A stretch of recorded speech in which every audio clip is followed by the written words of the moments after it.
For I am not ashamed of the gospel. I'm not ashamed of the gospel. Paul's day, no different than our day. The gospel was ridiculed.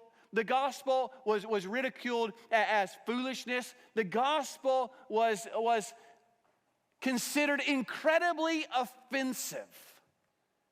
Is the gospel today considered foolishness? Is the gospel today offensive? Listen, there's no other religion in the world that's more offensive to prideful man than the gospel of Jesus Christ.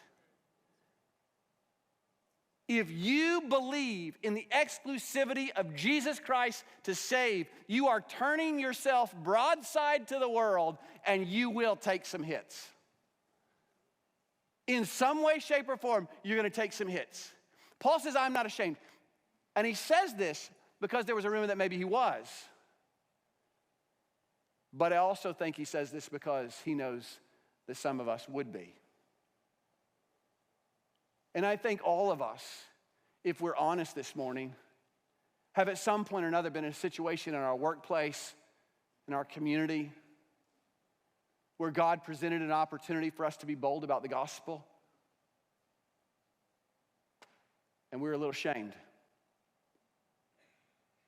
We were scared of what they might say about us or how they might ridicule us, what they might think about us, what they might say about us, or maybe even the repercussions that would come upon us for being bold about the gospel.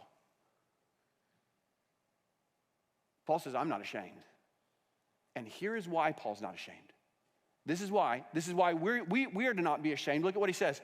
I'm not ashamed this is why, I'm not ashamed because the gospel is the power of God for salvation. Do you know why I'm not ashamed, Paul says? Because it's the power of God to save.